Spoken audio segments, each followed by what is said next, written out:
चलिए बिना किसी देरी के आज की इस बेहद दिलचस्प चर्चा की शुरुआत करते हैं। आज हम एक ऐसी पारंपरिक और सिनेमाई कहानी पर बात करने वाले हैं जो सीधे दिल पर वार करती है। ये धनराज नाम के एक भिखारी के फर्श से अर्श तक पहुंचने और फिर वापस धूल में मिल जाने की कहानी है। ये हमें वफादारी के असली मायने और एहसान फरामोशी की वो भारी कीमत दिखाती है जिसका अंदाजा लगाना भी मुश्किल है। हम देखेंगे कि कैसे किस्मत रातों रात पलट सकती है और कैसे सिर्फ एक अहंकार इंसान का सब कुछ तबाह कर सकता है। जरा इस वाक्य की गहराई पर गौर करें।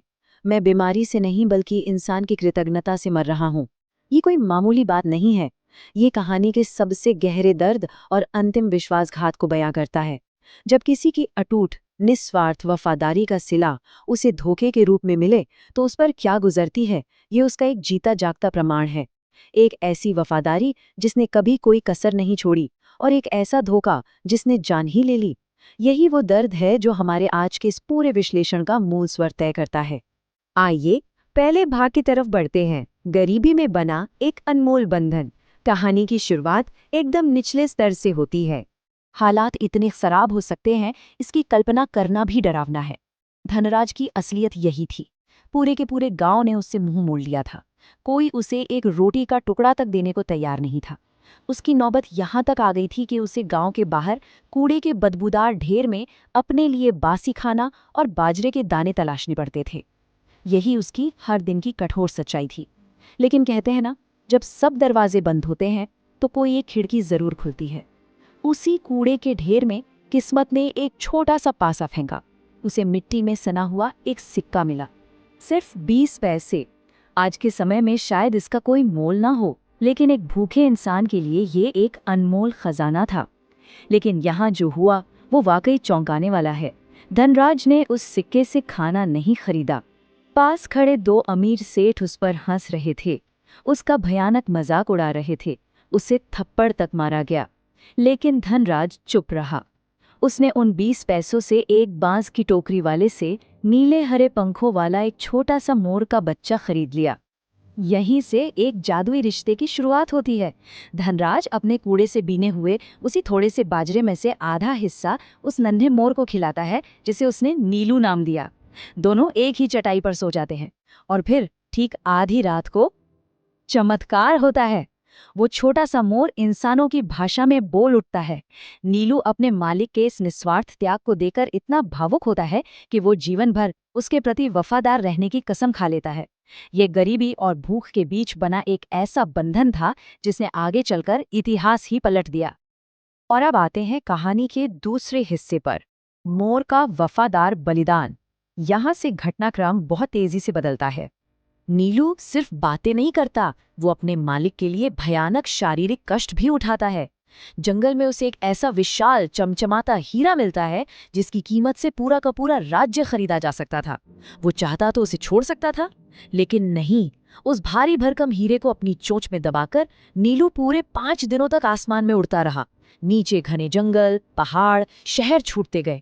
थकान से उसका छोटा सा शरीर चूर चूर हो रहा था, लेकिन उसने हार नहीं मानी। 5वें दिन वो सीधा राजा सत्यवर्मा के महल में पहुंचा और वो बेशकीमती हीरा उनके चरणों में गिरा दिया।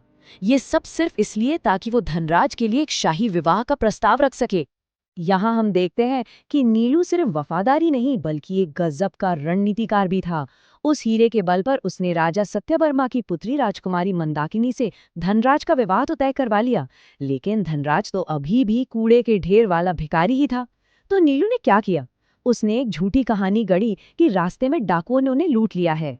राजा ने तुरंत शाही कपड़े भिजवाए। नीलू ने घोड़े से वो कपड़े नदी किनारे धनराज तक पहुंचाए, उसे नहलाया और देखते ही देखते उस भिखारी को एक शानदार आत्मविश्वासी राजकुमार में बदल दिया, बिल्कुल किसी जादू की तरह। हमारा अगला पड़ाव है महल के लिए युद्ध। अब नीलू को अपने मालिक के लिए एक योग्य राज्य की तलाश थी। नीलू उड़ते हुए एक ऐसे शहर में पहुंचता है जो पूरी तरह से नीलम, माणिक और हीरे मोतियों से जड़ा हुआ है। लेकिन वहां एक अजीब सा सन्नाटा है। कोई इंसान नहीं, सिर्फ एक वीरान और डरावना माहौल। तभी वहां छिपी हुई एक डरी सहमी बूढ़ी दादी उसे बताती है कि इस अपार खजाने का स्वामी कोई इंसान नहीं, बल्कि एक बेहद खूंखार 7 सिरों वाला काली नाग है, जिसके आते ही भयानक आंधी आ जाती है। दादी के बहुत रोकने के बावजूद नीलू एक तेज धार तलवार उठाता है और दरवाजे के पीछे छिप जाता है। और तभी धूल भरी भयंकर आंधी के साथ वो विशाल काली नाग अंदर आता है। नीलू पलक झपकते ही बिजली की गति से वार करता है। 1, 2, 3। पहले 3 सिर धड़ से अलग। नाग गुस्से से पागल होकर हमला करता है, लेकिन नीलू पीछे नहीं हटता। लगातार वार पर वार होते हैं और देखते ही देखते सातों सिर कटकर जमीन पर गिर पड़ते हैं।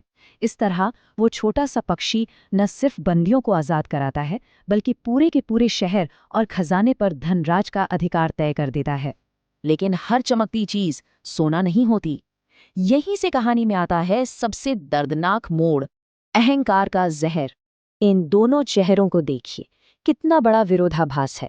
एक तरफ वो विनम्र भिखारी था जो खुद भूखा रहकर भी अपने भोजन का आखिरी दाना एक अजनबी मोर के साथ बांटने को तैयार था, और दूसरी तरफ आज का राजा धनराज है, अहंकार में इतना अंधा, अपनी नई संपत्ति और रानी के नशे में इतना चूर कि वो उस नीलू को पूरी तरह भूल चुका है जिसने उसे ये सब कुछ लाके दिया।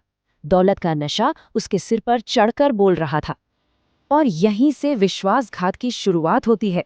नीलू बहुत गंभीर रूप से बीमार पड़ जाता है। उसे तेज बुखार है और पूरे शरीर में असहनीय दर्द है। लेकिन राजा धनराज, वो अपने ऐशो आराम वाले शाही कक्ष से बाहर आकर उसे देखने तक से साफ इनकार कर देता है। हद तो तब हो जाती है जब उसे बताया जाता है कि नीलू कुछ खा नहीं पा रहा है, और वो बड़ी बेरुखी से आदेश देता है कि उसे घोड़ों वाला वो सस्ता लाल बाजरा खिला दिया जाए। जिस रक्षक ने उसे कूड़े के ढेर से उठाकर महल के सिंहासन तक पहुंचाया, उसके साथ ऐसा बर्ताव सच में दिल तोड़ने वाला है। राजकुमारी मंदाकिनी, जो खुद इस मोर की बदौलत ही वहां आई थी, राजा की इस घमंड को देखकर रो पड़ती है। वो धनराज को कड़ी फटकार लगाते हुए कहती है कि जो व्यक्ति दूसरों के उपकार को भूल जाता है, वो सबसे बड़ा मूर्ख होता है।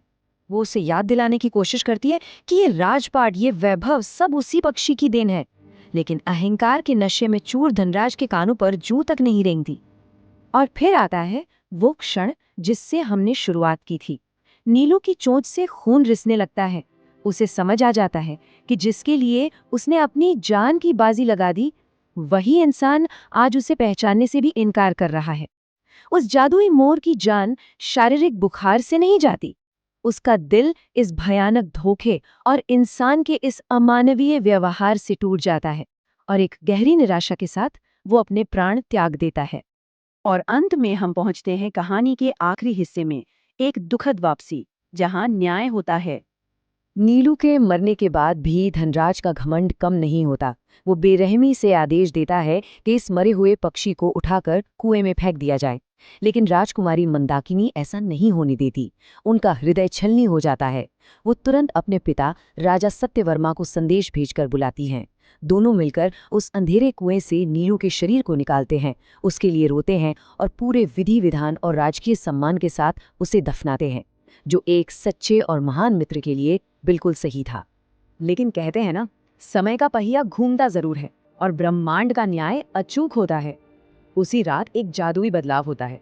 जब अगली सुबह होती है तो राजकुमारी मंदाकिनी खुद को सुरक्षित रूप से अपने पिता के उसी पुराने शाही महल में पाती हैं। लेकिन धनराज, जब उसकी आंख खुलती है तो वो रेशमी बिस्तरों पर नहीं था।